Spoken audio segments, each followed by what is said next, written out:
I've made a few videos recently taking photographs indoors, and I've featured these books a few times, and people have asked me about the books. What sort of books are they? What books do I read on photography? So I thought I'd make this video just quick and brief and show you some of the books that I've acquired in the past, where I got them from, and which ain't really that important, is it? But most of them are from charity shops, really. I go looking around for books I can find in charity shops. A couple of them I've got online, which I've sourced and found. But above all, they've helped me over the years with photography, with film photography. As you know, it's quite an isolated game. You know, it's very rare to find someone that lives nearby that can teach you the ropes or show you the ropes of film photography. And you go online and you can read all this stuff. But you know, buying a book is invaluable for learning and shooting film. It has been for me anyway. Purely the fact is I could just keep reading these books and looking up references to them whenever I'm working, the Darkroom books, and also get some inspiration from them as well. So I'll start showing you the books I've got. This one here is a David Bailey book. I have to put my glasses on now because I won't be able to see it. This is called Begin with Bailey. This book my daughter bought me a couple of years ago for Christmas. It was she got it online. It was first published in 1983. Here's all the contents here. But it's basically a photography book from David Bailey. He shows his photographs and how he shot them and a little bit about developing and stuff like that. So I'll just flick through the book so you can. I haven't bullet pointed any of these references, but in these first pages he talks about balance and camera positions, and he shows a lot of his great photographs as well. Wide angle choices he goes through. And this book's called Begin with Bailey. Composition, balancing, tonal weight. And we go on and on. I'll just flick through some of the pages. There's John Lennon there from the Beatles. Still talking about composition. You know, if I'm going too quick, I know that you guys can pause any of it if you want to see the pictures. But yeah, so and then he talks about formats, different camera formats. EV system and ASA ratings. There's lots of read up about your ISOs and your film speeds. Contrast, overexposure, underdeveloping, interesting subject. I've read a few times that page when I needed to refer to it. Goes on about detail filters and so forth. I'll just flick through the rest of the book because I want to get these done pretty quick for you guys.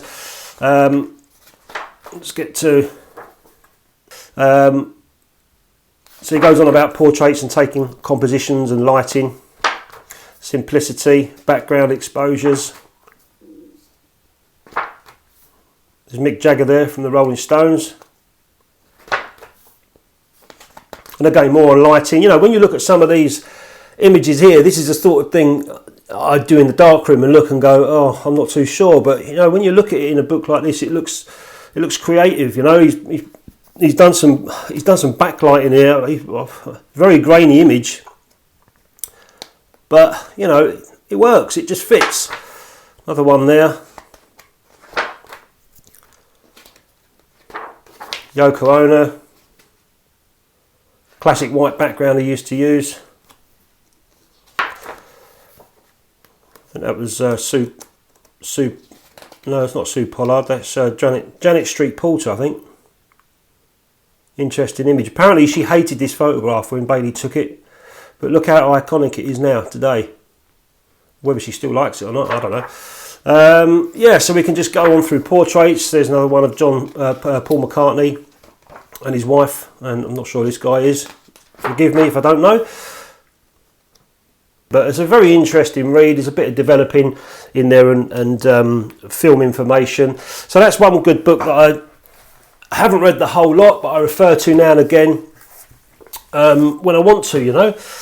So let's have a look at another book. This is another book my daughter bought me this year. It's E2Z of Photographers. Now, again, this is another book that I wouldn't just sit there and study and read.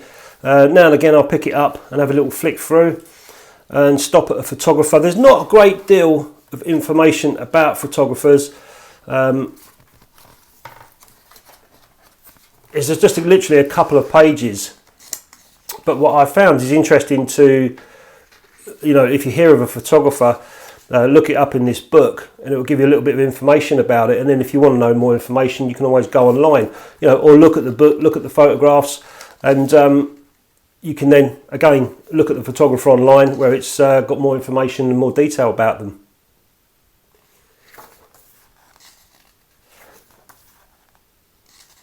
E2Z of Photographers. So again, I'm not going to go through the whole lot. There's quite a lot of pages, but this is a fantastic book. Again, another good book to get inspiration and ideas. I mean, even this one here, a photograph of this dog check tooth cloth.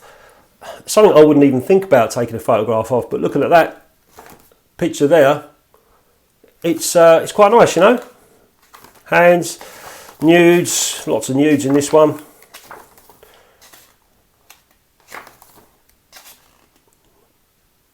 Philip John Griffiths, I don't know who they are. I don't know half of these. In fact, I don't know 98% of these photographers, but it's always handy to flick through a book like this. And if any of the images jump out, like this one here, all these old nostalgic photographs from, looks like Philippe Hulsman.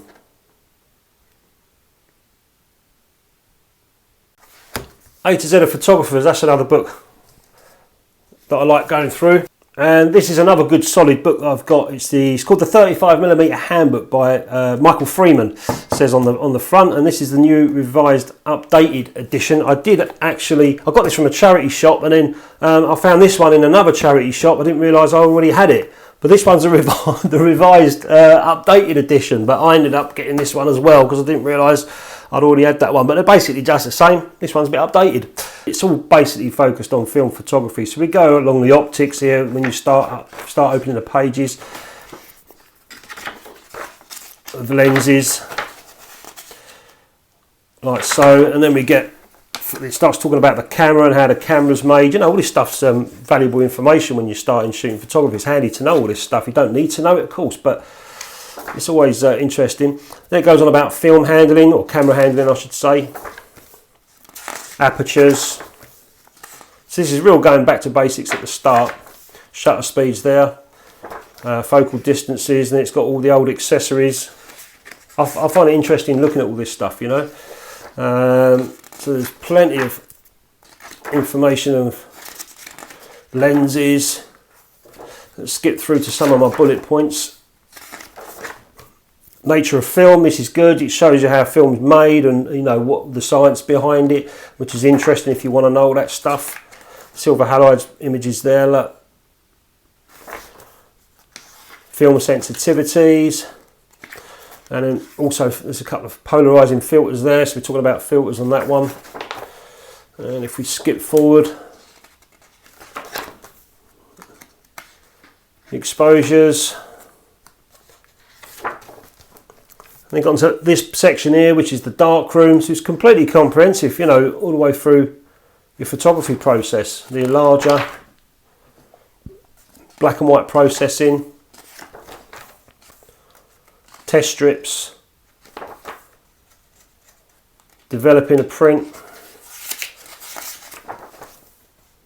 Let's get forward to the next bullet point. You've even got retouching negatives in this book as well, so there's loads of information in here if you're starting out in film photography or photography in general.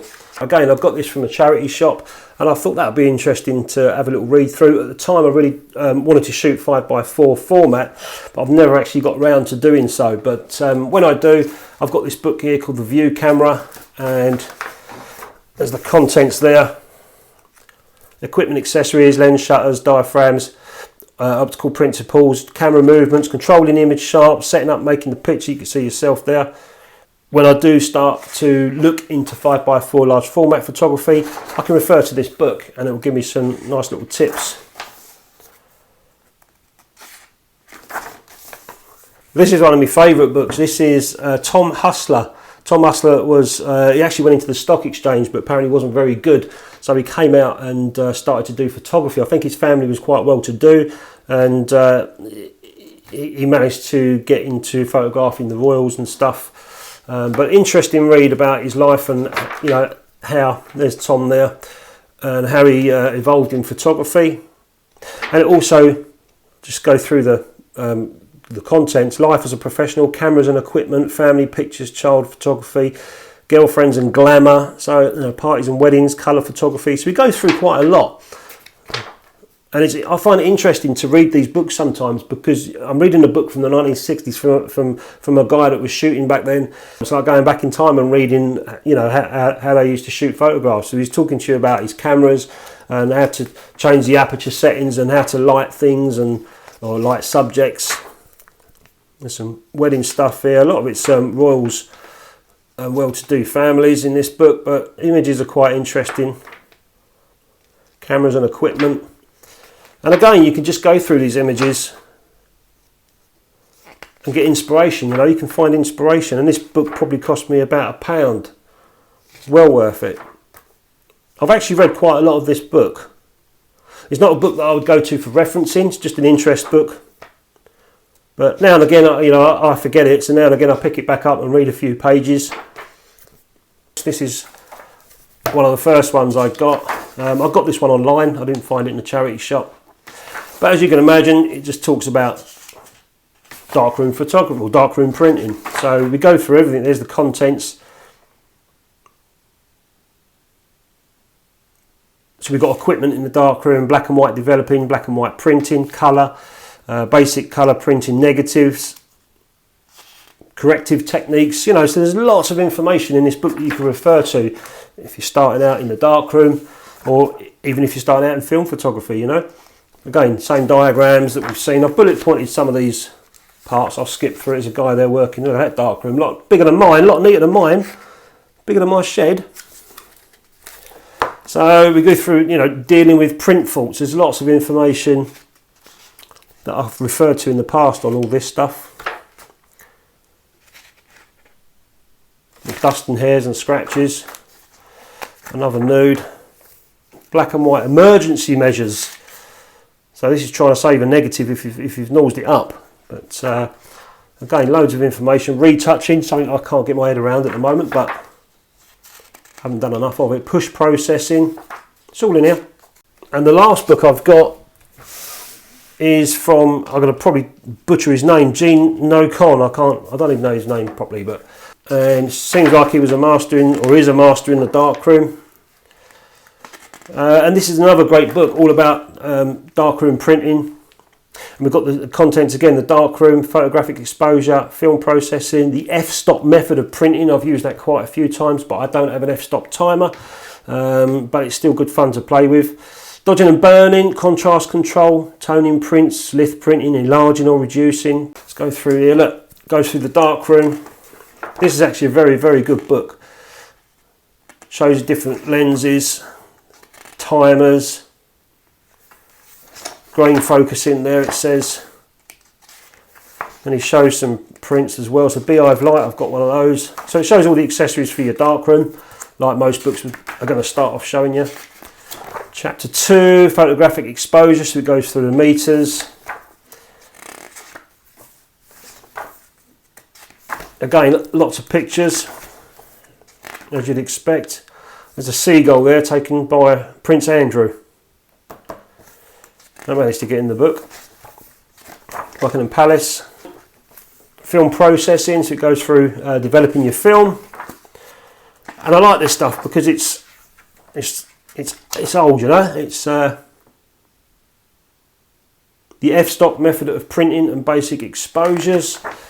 So we've got an example of a test strip there using the f-stop method, which is good. I'd recommend anyone to try that if they're in a dark room.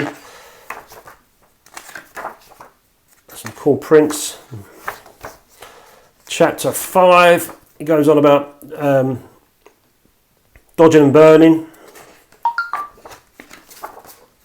More test prints. If we go to the next bullet point. Contrast control, so now we're using either graded papers or graded filters.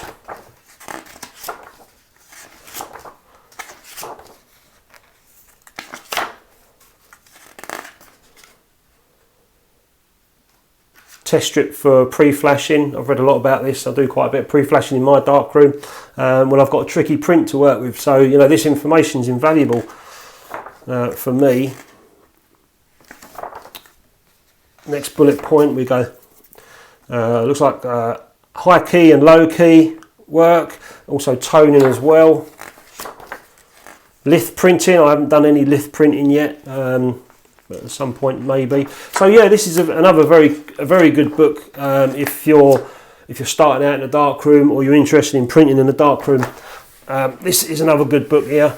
Yeah, there you go. So if anyone's interested, they're the books that I've got, that I've purchased along the way. They've all helped me out in some way or another throughout my journey in film photography. And if this video helps any of you guys out what books to look for, these are the ones I've got, very cheap, charity shops or on eBay or elsewhere online. Cheers guys, see you next time.